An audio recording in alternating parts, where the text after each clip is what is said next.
right. Well, the time that we have all waited for has finally come because we get to talk about this so that then we can forget it for the rest of our lives. I prefaced earlier in this program with my thoughts on this pay-per-view event. Brian, while I preface this again, can you look up and see what was on the hour and a half long pre-show that we didn't see? Before this 4 hour and 32-minute pay-per-view that we did see. And I got to give it to the people in Las Vegas or wherever they came from, wherever they converged upon the poor city of Las Vegas, Sin City, from whatever points they came from. They lapped this shit up. They loved a lot of it.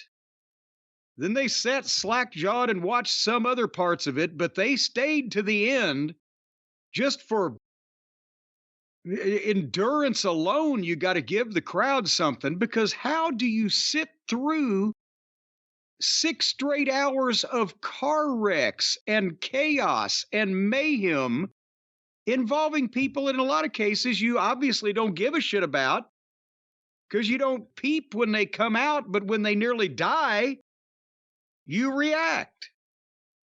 How can you sit through this for 6 fucking hours? And they were real hot early. And again, they had some good action. But, you brought it up with WWE before. If you're screaming nonstop, eventually that stops. I mean, we never saw a Beatles concert at the height of Beatlemania go longer than like a half hour, 45 minutes.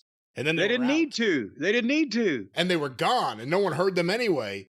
And here, the fans were really hot and really into it. This is an AEW audience. They drew a nice house, but they fucking blew their load within the first hour, and then they just didn't want to leave and go home to their wife. But now hold on. Then they still, good point there. But if it's Danielson at the end of the show, they were still reacting to shit, and they reacted to near death of anybody, because I think that's what it's a race car audience now. They want to see somebody hit the wall. But if it's a personality that they really like and respect, they will still react to things that they do. But otherwise, they just want to see the meaningless video game shit. And that's what limits them to not only this audience that they've got right now, but probably less in the future. Because how many times can you see people literally almost die, be set on fire, and then be injured and be out of action? What are you following this shit with? It's insane. So they never follow it with story. They never follow it with good story as part of the problem. So people like the matches. People want to see the car crash of the Anarchy in the arena match, no matter who's in it. They just want to see that shit show. Yes, and you can only show people so much shit before they need some new shit to look at. And where are you going to go? You asked about the pre-show, or the buy-in as they call it. I actually did see these matches. I had them on mute, but I had them on in the background. Deonna Purrazzo defeated Thunder Rosa 10 minutes and 15 seconds. And the Acclaimed and Billy Gunn defeated the Cage of Agony, which I guess is what they call it when Brian Cage teams up with the Gates of Agony. Oh, God. 11 minutes, 45 seconds. I saw Max Caster's promo. He grew a mustache, and he now calls himself the greatest wrestler of all time.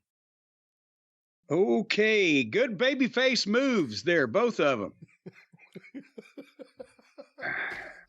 And that was the buy-in. That was the thing. Well, how did they make that last an hour and a half? Well, no, there was also a lot of Renee and RJ and Jeff Jarrett in a panel, or on a panel, discussing how great the event was going to be. They were the Todd Pettengill and Stephanie Wyand and Jeff Jarrett of AEW.